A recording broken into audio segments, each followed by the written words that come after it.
Romans chapter 12. We'll read the first two verses. I beseech you therefore, brethren, by the mercies of God, स्मरण दिलाकर विनती करता हूँ कि अपने शरीरों को जीवित और पवित्र और परमेश्वर को भावता हुआ बलिदान करके चढ़ाओ, यही तुम्हारी आत्मिक सेवा है। you see, the God of the Bible, our great Creator and Savior, is a good God. और पवित्र शास्त्र में इस परमेश्वर के बारे में लिखा है, वो एक महान परमेश्वर है, एक शक्तिशाली परमेश्वर है। The psalmist in Psalm 73:1 says, "Truly, God is good to Israel." और भजन संहिता का लेखक यूं कहता है भजन संहिता 73 में कि परमेश्वर अच्छा और भला परमेश्वर है। And in Jeremiah chapter 29 and verse 11, और यिर्मयाह chapter 29 verses 7 में verse 11, God says, "I know the thoughts that I think toward you, says the Lord, thoughts of peace and not of evil, to give you a future and a hope." 29 verse 11. 29 verse 11 और यहाँ पर इस तरह लिखा है, क्योंकि यहोवा की ही वाणी है कि जो कल्पनाएं मैं तुम्हारे विषय करता हूँ उन्हें मैं जानता हूँ, वे हानि की नहीं वरन कुशल की है और अंत में तुम्हारी आशा पूरी करूँगा। This God's will for us must be good, isn't it? और परमेश्वर की जो इच्छा हमारे प्रति है वो भली है। And that's what even the passage says, that is Romans 12. If you see the last part of the second verse, it says, "Is good and acceptable and perfect will of God." और यही हम Romeo की किताब में हमने पढ़ा, उसकी जो इच्छा के बारे में हमने पढ़ा, उसके आखिरी में हमने जिस तरह पढ़ा Romans 12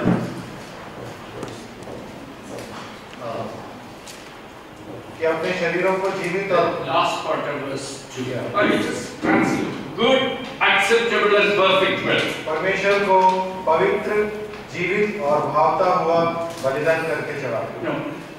See, His will is good. परमेश्वर की जो इच्छा है वो भली है। It is acceptable to us. और वो हमें उसको एक्सेप्ट करना है। It is perfect. और वो बिल्कुल परफेक्ट है। And so David says, we will turn to that, Psalm 40 and verse 8, "I delight to do thy will, O God." और इसलिए दाऊद राजा यूं कहता है कि मैं परमेश्वर की इच्छा को पूरी करने में आनंदित होता हूँ। And we know our Lord Himself, when He was on this earth, in Luke 22 verse 12, He said, "Not my will, but thy will be done." और इसलिए प्रभु यीशु मसीह भी जब इस संसार में थे तो उन्होंने पिता से कहा कि हे पिता, मेरी इच्छा नहीं बल्कि आपकी इच्छा मेरे द्वारा पूरी हो। Then it is important for us as His children to know the good will of this good God for us. और इसलिए ये बहुत ही जरूरी है कि हम जो परमेश्वर के बच्चे हैं, हमें उसकी इच्छा को जानना बहुत ही जरूरी है। In this passage, Romans 12:1 and 2, और जो इस पैसेज में रोमियो उसके 12 के 1 और 2 में जैसे हमने पढ़ा, Paul urges God's children to do three things. और पौलुस जो है परमेश्वर के बच्चों से 3 बातें बताता है। He says, "I beseech you to do this." और वो कहता है कि मैं आपसे विनती करता हूँ, I appeal to you. और मैं आपसे I plead with you. मैं आपसे I beg of you. Yeah. और मैं आपसे बहुत ही नम्र होकर विनती करता हूँ। 3 things he is talking about. 3 बातों को यहाँ पे बताते हैं। But then, before saying those things, he is using some words that would link us to what he had already said before. और ये तीन बातें बताने से पहले कुछ बातें वो यहाँ पर कुछ बातों का उल्लेख करता है जिससे हमें मालूम पड़ता है कि वो उनके मन में क्या है। As motivating reasons for these people to do these three things, he links this with the previous 11 chapters of Romans. और ये जो तीन बातें जो बताता है यहाँ पर जो बताया गया है पौलुस के द्वारा वो पिछले जो 11 अध्याय में जो हमने पढ़ा उससे वो उसको जोड़ते हुए बताते हैं। He uses the word therefore or for this reason or in view of this.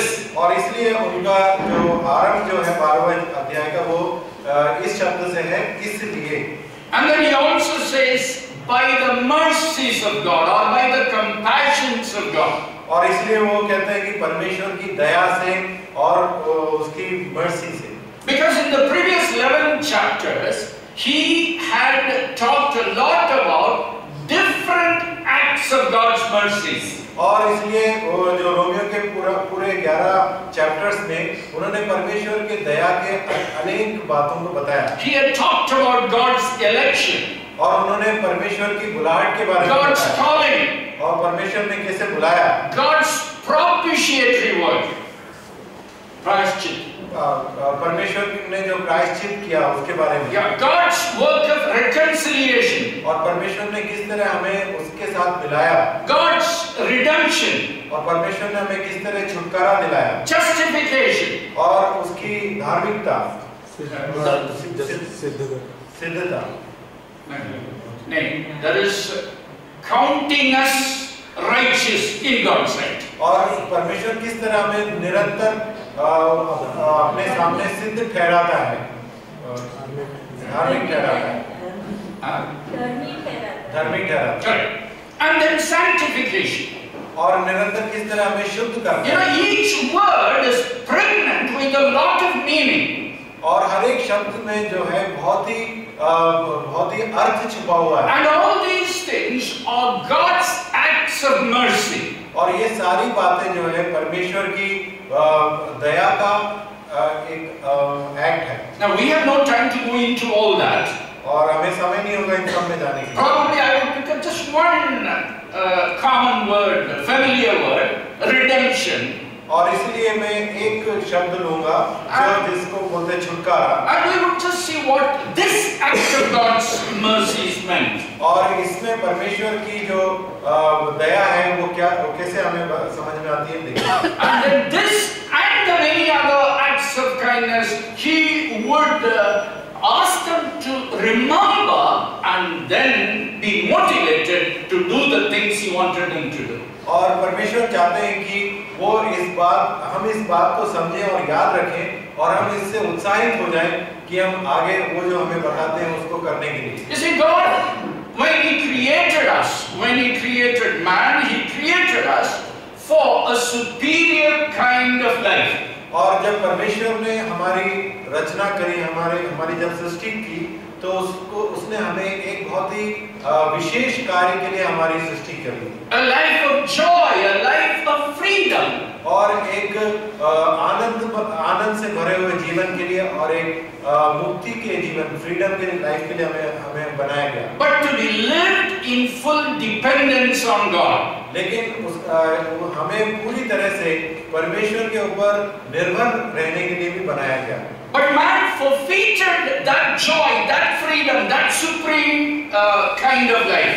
लेकिन मनुष्य ने अपनी गलती से वो इस फ्रीडम को और इस आनंद वाले जीवन को खो दिया। How did he forfeit that? Through sin.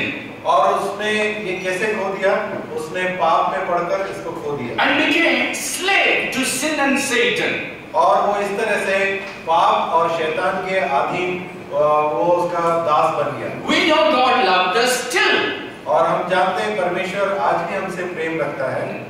God loved us, in spite of all that. और इन सब पापों के बावजूद भी परमेश्वर हमसे प्रेम रखता है। And He loved us and sent His Son. और क्योंकि उसने हमसे प्रेम रखा, उसने अपने बेटे को हमारे लिए भेजा। He sent His Son to reclaim us.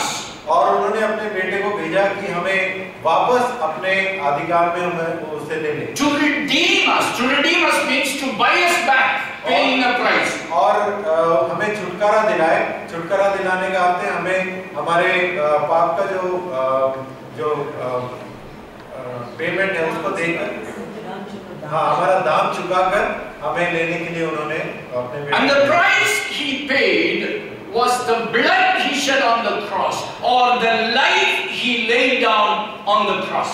और जो उन्होंने जो हमारे लिए जो दाम चुकाया वो अपने लहू के रूप में, अपने जीवन के रूप में उन्होंने कलवरी क्रूस पर अपना दाम दिया। In Mark chapter 10 and verse 45, Marcus 10:45, 10:45 में हम पढ़ते हैं। And Jesus, talks about himself that he did not come to be served, but to serve and to give his life as a ransom for many.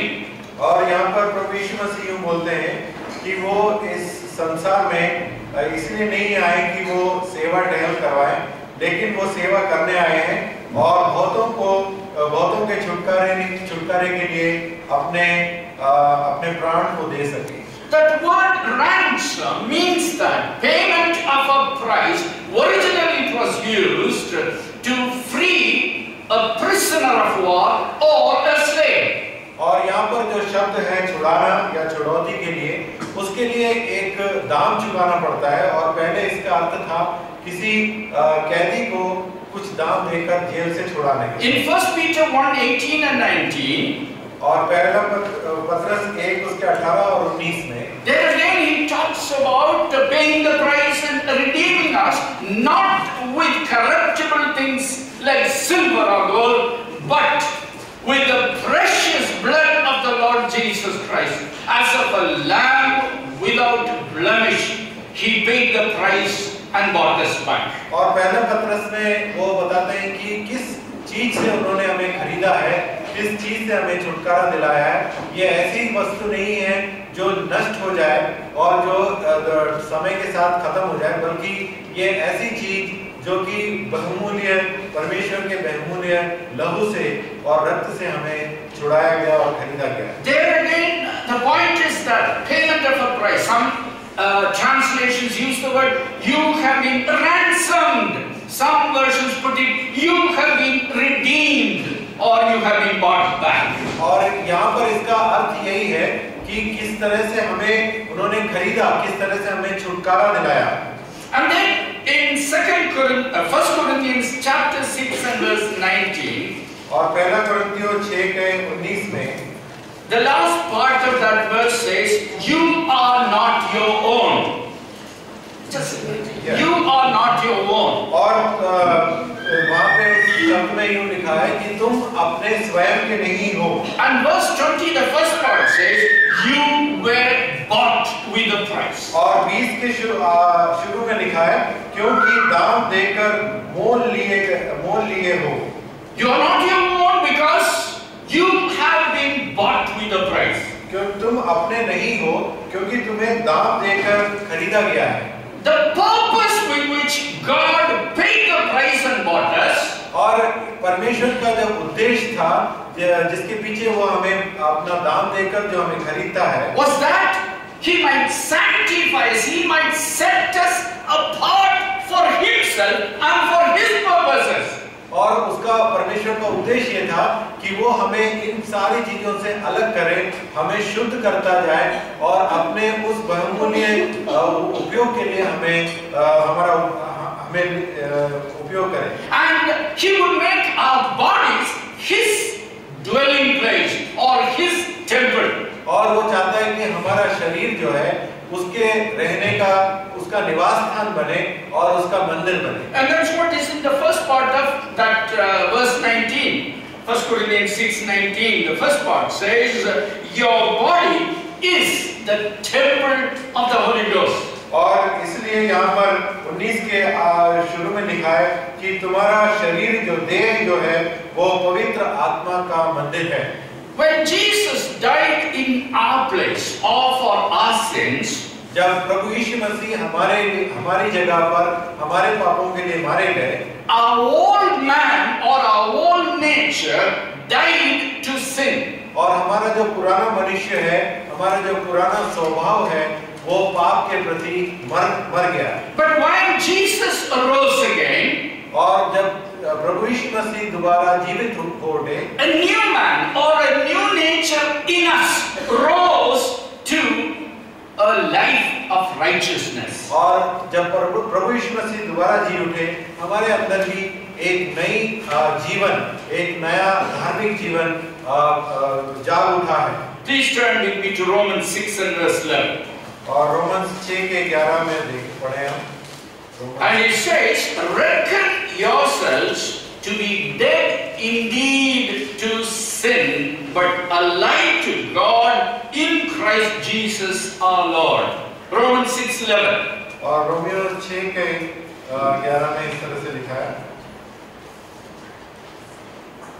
और ऐसे ही तुम भी अपने आप को पाप के लिए तो मरा, परंतु परमेश्वर के लिए मसीह यीशु में जीवित समझो।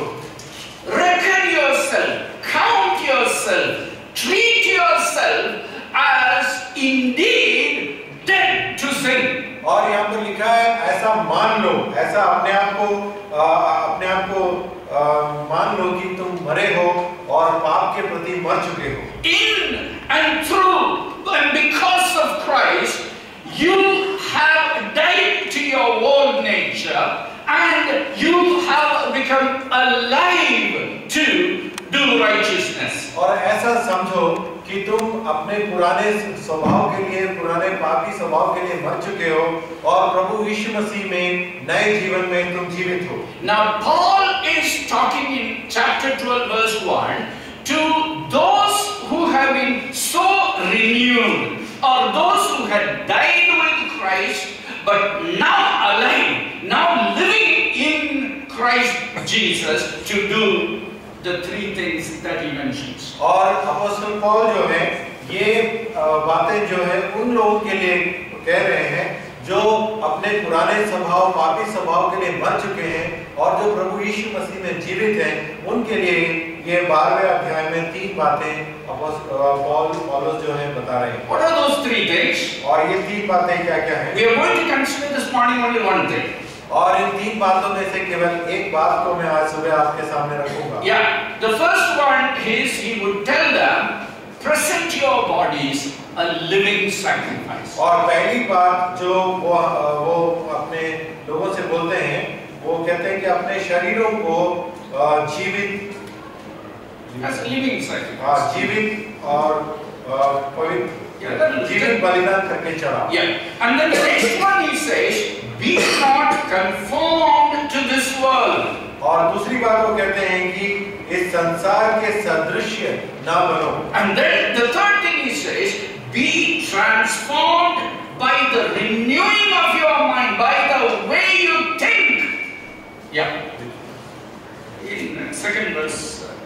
और वो तीसरी बात जो कहते हैं, वो अपनी जो चाल चलन है उसमें बदलाव लाओ, ट्रांसफॉर्मेशन लाओ। So now we will consider, as I said, only the first part. और इसमें केवल पहली बात हम लेंगे। What does it say? और यहाँ पर क्या लिखा है? Present your bodies, give your bodies, yield or offer your bodies. और यहाँ पे लिखा है अपने शरीरों को चढ़ाओ, अपने शरीर को लाओ। Now you have become believers. और हम सब अभी विश्वासी हैं। You have died to the old nature. हम अपने पुराने पापी स्वभाव के लिए मर चुके हैं। And you have become alive unto God. और हम परमेश्वर के लिए हम जीवित हैं। And then again, this body, these faculties of your body do not become automatically useful to God. He doesn't automatically start using it. और ये जो हमारा शरीर है, जो नया जीवन पाया वो शरीर है, ये परमेश्वर के लिए अपने आप से उपयोगी नहीं बन जाता। By an act of your will, you must voluntarily offer it. You must yield it. और ये हमें अपनी स्वयं की इच्छा से प्रभु यीशु मसीह के सामने अपनी इच्छा के द्वारा इसको लाना है। And he is using a word living sacrifice. और यहाँ पे उन्होंने एक शब्द का उपयोग किया, जीवित बलिदान। And you can also turn to Romans chapter 6 and verse 13. और रोमियो 6 के 13 में भी हम पढ़ के देखेंगे। The second part of that verse. उसका दूसरा भाग देखेंगे। Present yourselves to God as being alive from the dead, and your members as instruments of righteousness to God. और अपने अंगों को, शरीर के अंगों को धर्म के हथियार होने के लिए परमेश्वर को सौंपो।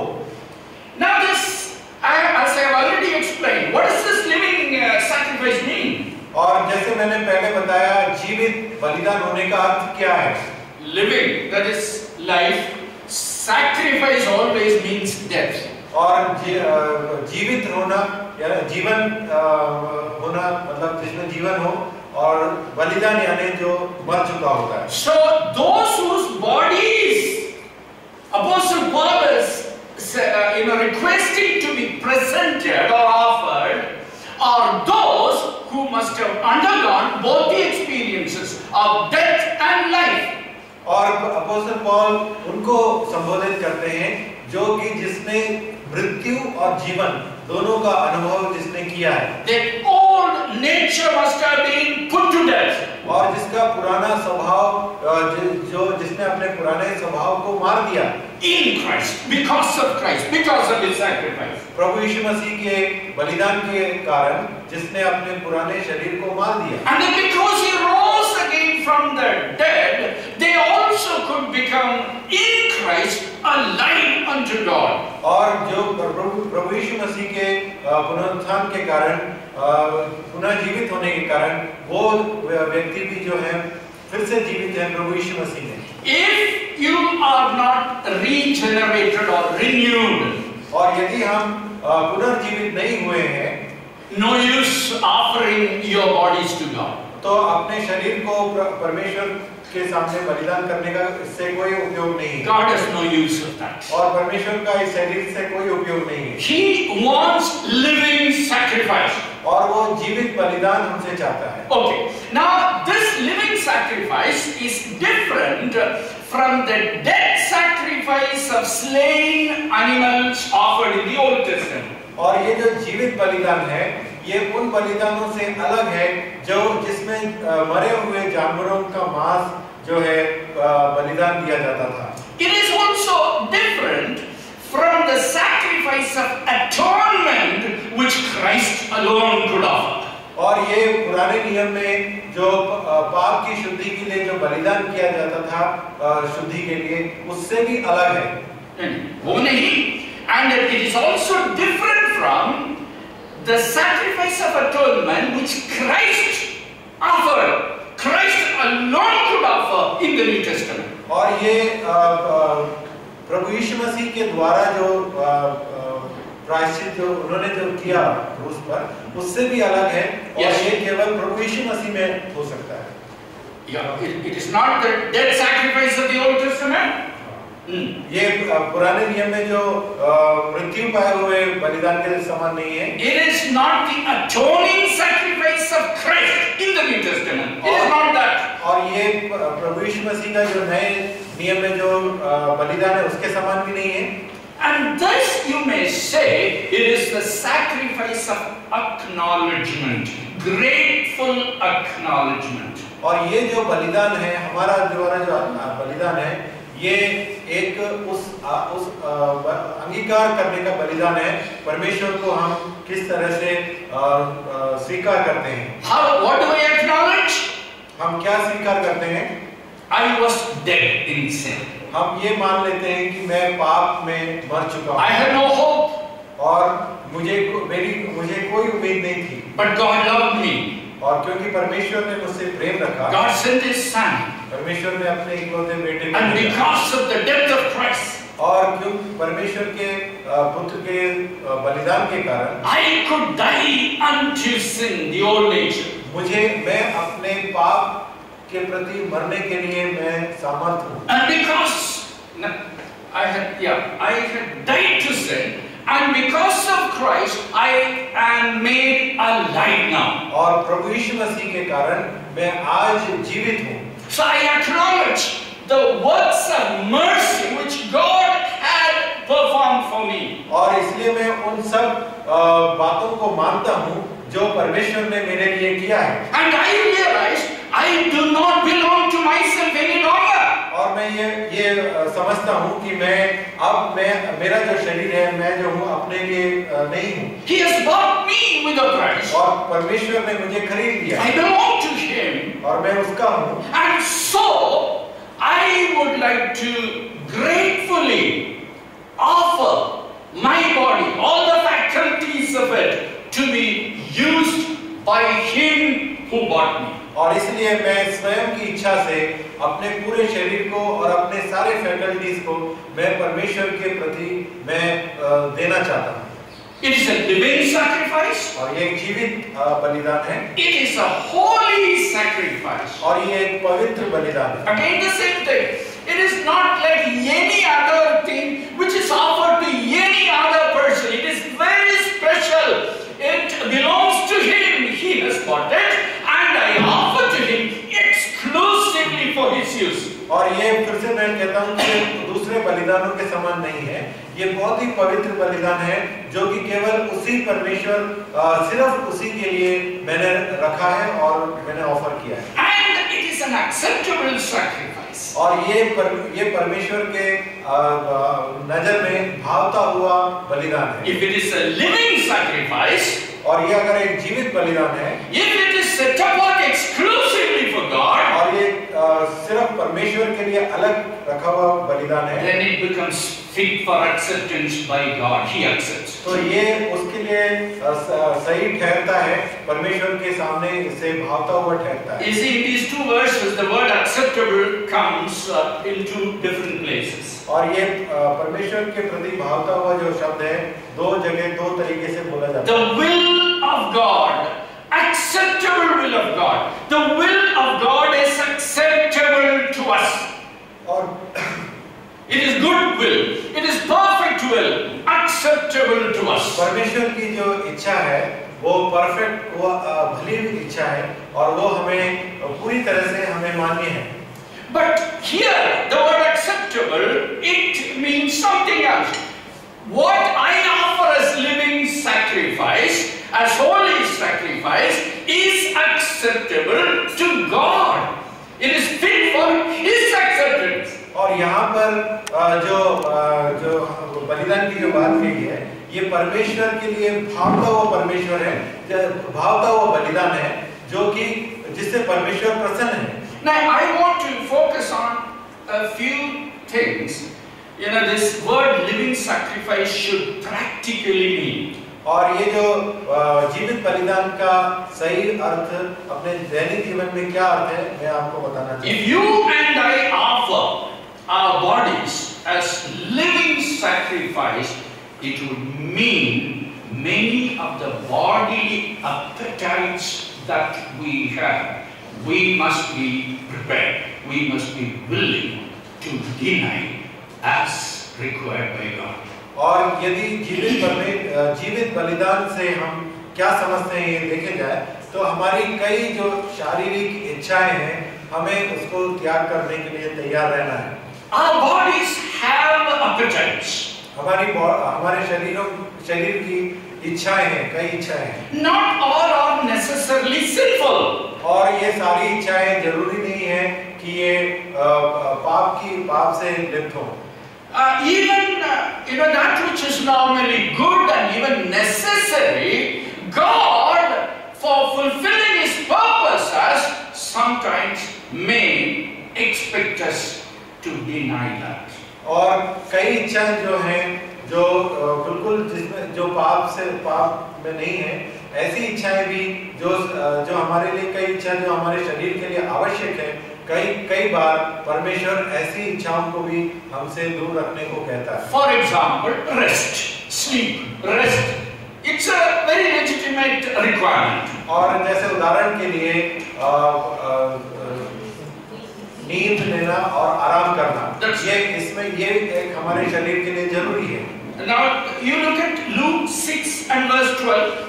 और लूका 6 के 12 में हम पढ़ेंगे। There we read, it came to pass in those days, he went out to the mountain to pray and continued all night in prayer to God. और यहाँ पे हम पढ़ते हैं कि प्रभु यीशु मसीह किस प्रकार एक विरान स्थान पर गए प्रार्थना करने के लिए और पूरी रात प्रार्थना करते रहे। It is not that daily he was doing that. और ऐसा नहीं है कि रोज वहां पर वो जाते थे। He did sleep. वो प्रभु यीशु मसीह सोते थे। But on this day, on this occasion, लेकिन इस दिन और इस समय there was a big challenge before him. उनके सामने एक बहुत बड़ा चैलेंज था। And he realized that he needed to spend much time in prayer. और उन्होंने समझा कि उनको बहुत समय प्रार्थना में बिताना जरूरी है। He was willing और इसलिए to वो deny rest or sleep. और उन्होंने इसलिए अपनी नींद को और अपने आराम को वहां पर त्यागा। If you say you have offered your bodies as a living sacrifice and never you are willing to sacrifice your sleep or rest for the purposes of God, there is something wrong. और यदि हम कहते हैं कि हमने अपने शरीर को जीवित बलिदान के रूप में परमेश्वर को सौंपा है और यदि हम अपने आराम के समय को या नींद को थोड़ा सा अगर त्याग नहीं कर सकते तो हमारे अंदर कुछ कमी है। For the sake of the ministry, Jesus could deny rest. और परमेश्वर की सेवकाई के लिए प्रभु यीशु मसीह ने अपने नींद को त्यागा। You know, in the night hours, one gentleman came to Jesus. What was his name? Nicodemus. और रात्रि के समय में एक व्यक्ति प्रभु यीशु मसीह के आया, उसका पास आया जिसका नाम था Nicodemus. Jesus could have said, "I'm sorry, I'm very tired. Throughout the day, I have been very busy in the ministry." प्रभु यीशु मसीह उससे कह सकते थे कि मुझे माफ करना, मैं पूरे दिन सेविकाई में जुटा हुआ था, लोगों की सेवा में लगा था। But did Jesus say that? क्या प्रभु यीशु मसीह ने ऐसा कुछ कहा उससे? To him, this individual, this man's life, this man's conversion was so important, he was willing to sit. Though he might have been tired, he needed rest, and yet he was willing to sit with that person. और प्रभु यीशु मसीह को हम देखते हैं कि इस एक व्यक्ति के लिए उन्होंने अपना समय और अपने शरीर की थकान को अहमियत ना देते हुए वो उसको परमेश्वर के राज्य में लाने के लिए उनसे बातचीत। Another appetite for the body is food and drink. और दूसरी जो शारीरिक जो हमारी जरूरत है वो है भोजन और पानी। But even that we must be willing to deny as and when required. और इसे भी हमें अपनी स्वयं इच्छा से हमें त्यागने के लिए तैयार होना चाहिए जब हमें उसको त्यागने की जरूरत पड़े। Jesus is again our example. और इसमें भी प्रभु यीशु मसीह हमारे उदाहरण हैं। You know, when he wanted to sit in prayer with fasting in Matthew chapter 4 and verse 2, and that was a very lengthy period of fasting, 40 days of fasting, he was willing to forgo his food and drink. मत्ती के 4 अध्याय में देखते हैं कि किस प्रकार प्रभु यीशु मसीह भोजन त्याग कर 40 दिन 40 रात उन्होंने परमेश्वर के सामने अपना समय बिताया। And then again for the ministry. और उन्होंने परमेश्वर की सेविकाई के लिए ये समय बिताया प्रार्थना में। No. This is one aspect. That is for the sake of prayer, he was willing to forgo that. And then for the sake of involvement in the ministry, he was willing to keep food away for some time. और उन्होंने सेविकाई के purpose के लिए उन्होंने भोजन से अपने आप को दूर रखा। Mark 3:20. मरकुस 3:20। Multitude came together again, so that they could not so much as eat food. Jesus and his disciples now are in a predicament. Multitudes again and again they started coming, so much so they could not eat. और यहाँ पर लिखा है कि वहाँ पर भीड़ उमड़ आई और भीड़ इकट्ठी हो गई कि वे अपनी रोटी भी ना खा सके। Yeah, he had only two options. और उनके सामने केवल दो विकल्प थे। Either send the multitude away या तो वो भीड़ को वापस भेजते and have your normal food at the right time. और भीड़ को वापस भेज के अपना भोजन ले सकते थे। But then, other option was keep the food away for a while. लेकिन दूसरा उनके पास जो विकल्प था वो था अपने भोजन को थोड़ा दूर रखकर भीड़ को सेवा करें। You know, in John chapter 4 again, now we won't read that. John chapter 4, 31 to 34 if you see. और यूहन्ना पहला It's chapter 4. चौथा अध्याय 31 से 31 से 34 तक हम पढ़ेंगे। Jesus was spending, he was already tired, it was noon time, and he was spending time with one woman, Samaritan woman. और वहाँ पर जब दोपहर का जो समय था वो थके हुए थे, वो अपना समय एक सामरी स्त्री के साथ वहाँ पर बिताते हैं। And Jesus, you know, being a man, he would feel thirsty, he would feel hungry, and the disciples, they went into town to get food for him. और प्रभु यीशु मसीह क्योंकि वो मनुष्य थे, वो जैसे साधारण मनुष्य को भूख लगती है, प्यास लगती है, वैसे उनको भी लगती है। और उनके जो चेले थे, वो शहर में भोजन के जुटाने के लिए गए हुए थे। And they brought food and they said, Rabbi, please eat. और वो खाना भोजन लेके आए और उन्होंने कहा कि गुरु खाना खाओ। You know, by that time what happened? This woman was so changed, she had gone into the town and brought a crowd there. और जब तक कि शिष्य भोजन लेकर आते तब तक क्या हुआ यहाँ पर हम जानते हैं कि ये जो स्त्री थी इसके अंदर परिवर्तन हुआ और वो अपने लोगों के बीच में लाकर एक भीड़ लेकर आई। And seeing those many people coming to hear the word from his mouth, he forgot his hunger and thirst. और जब उन्होंने उस भीड़ को आते हुए देखा, जो वचन के लिए प्यासी जो भीड़ थी, जब उसको आते हुए देखा तो वो अपनी भूख और प्यास को भूल गए। He was so excited seeing those people. Now he was concentrating on preaching to them, teaching them. और वो उन्होंने जब भीड़ को देखे तो वो इतने ज्यादा उत्साहित थे कि उन्होंने अपना पूरा ध्यान जो है उनको सिखाने में और उनको समझाने में वो लगा दिया। He tells the disciples, I have food to eat of which you do not know. वो अपने चेले से बोलते हैं कि मेरा जो भोजन मैं करने जा रहा हूँ वो उसके बारे में तुम नहीं जानते। They thought somebody else might have brought from some other hotel. तो उन्होंने सोचा कि हो सकता है किसी ने इनको यहाँ पर भोजन लाके दिया हो। But Jesus said, my food is to do the will of him who sent me and to finish his work. और प्रभु यीशु मसीह कहते हैं कि मेरा भोजन जो है उसकी इच्छा को पूरा करना है जिसने मुझे यहाँ पर भेजा है। Jesus sensed that at that point of time it was the Father's will that he should spend time with those people, preaching to them, and he was satisfied. And he said, this food is good enough.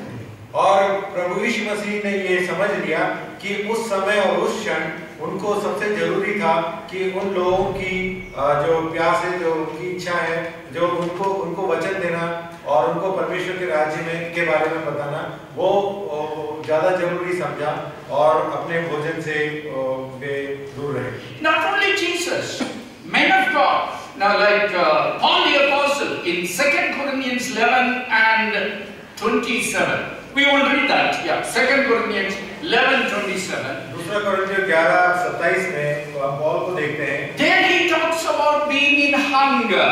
वो आपको बताते हैं कि वो काफी समय भूखे थे। You know, he talked about a lot of inconveniences, discomforts that he was put into for the sake of the gospel. और वहाँ पर वो बताते हैं कई जो उनके साथ घटनाएं घटी, परेशानियों से जो वे जूझे परमेश्वर के राज्य के लिए। Recreation is a legitimate thing.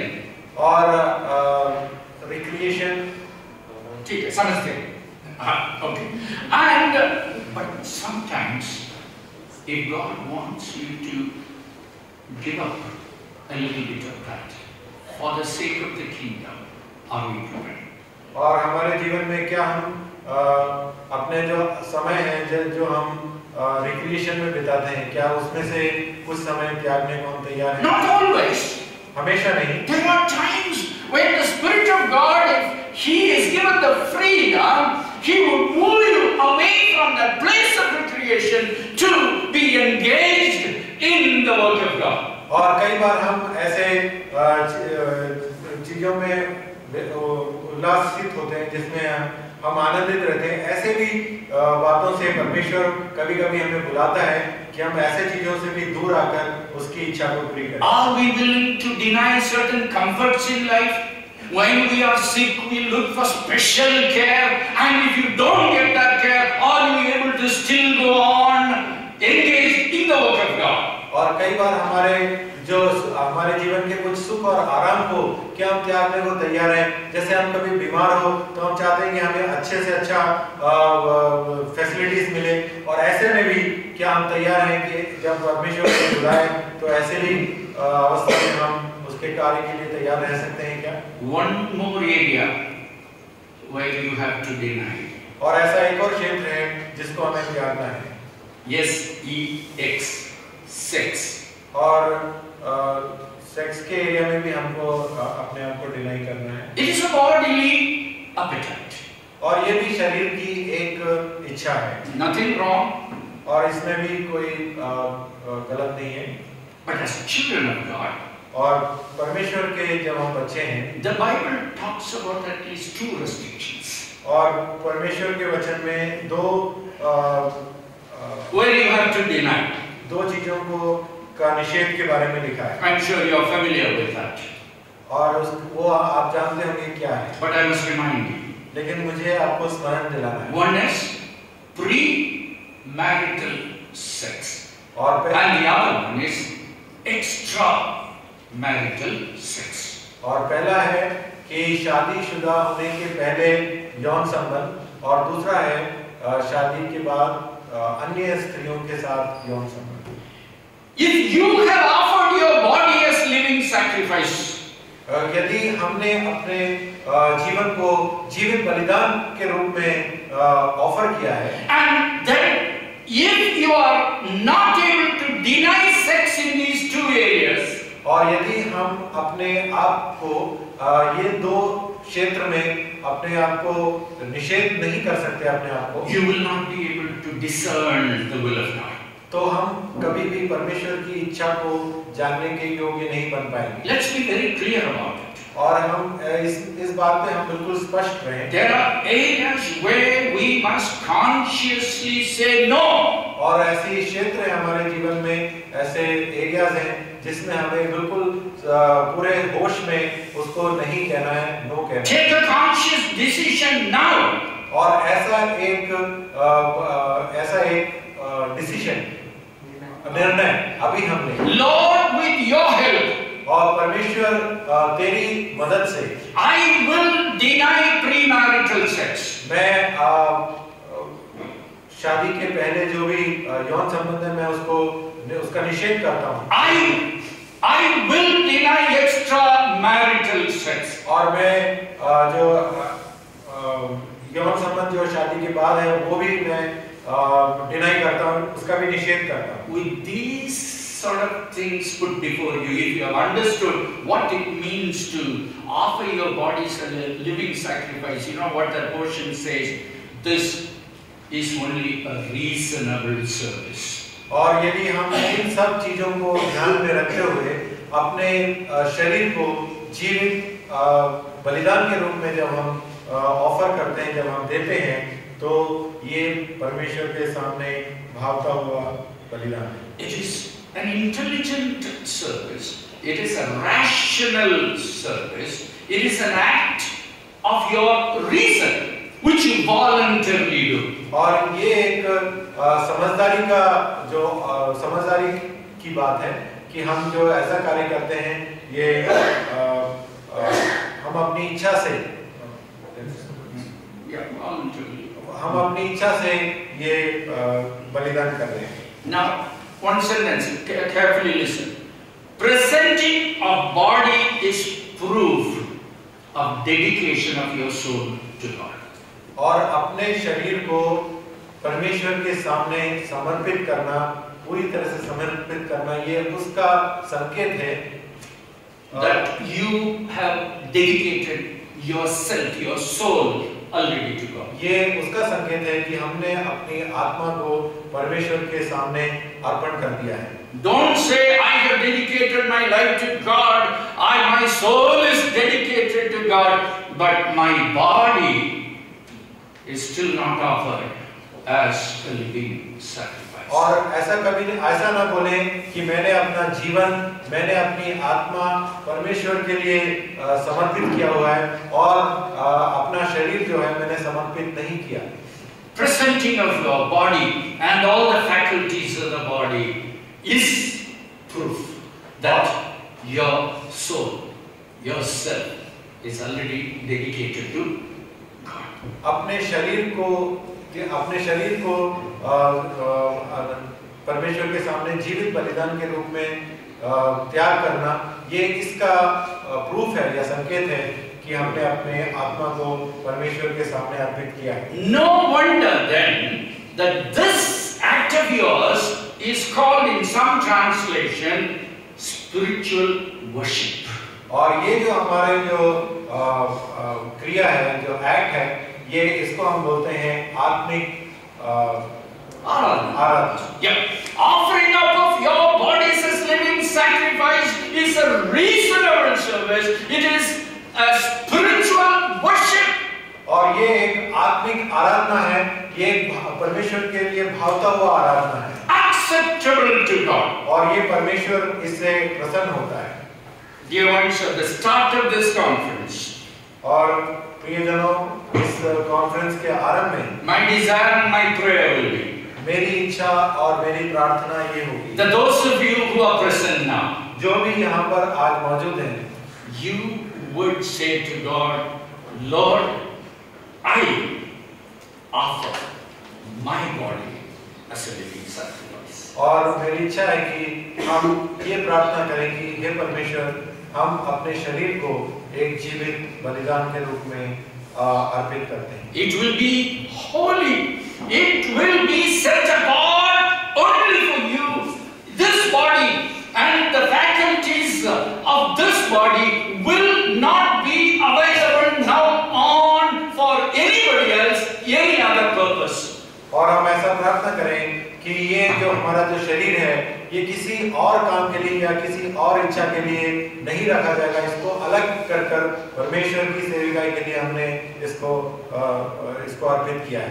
Your will be my delight. आपकी जो इच्छा है वो मेरा आनंद है। Whatever you have for me, Lord, for the present and for the future, I will delight to accept that. और परमेश्वर से प्रार्थना करेंगे जो कुछ परमेश्वर ने हमारे लिए जो कुछ इच्छा रखी है और आने वाले दिनों में, अभी और आने वाले दिनों में, उसमें हम आनंदित होंगे। If that will be your commitment and dedication at the first meeting of this conference. और ये हमारे मीटिंग के फर्स्ट मीटिंग का ये हमारा अर्पण होगा और ये हमारी कमिटमेंट होगी। I'm sure you are going to enjoy this conference.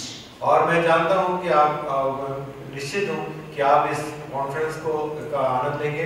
It will please God to speak to you and reveal His will in your life. और परमेश्वर इस बात से प्रसन्न होगा कि वो आपसे बातचीत करेगा और आपको उसके बारे में वो प्रकाशित करेगा। And you will delight to know and then to do His good will. और हम उसमें परमेश्वर की इच्छा में आनंदित होंगे और उसकी इच्छा को पूरी करने में हम अपने आप को समर्पित करेंगे। Thank you, brother. Shall we pray?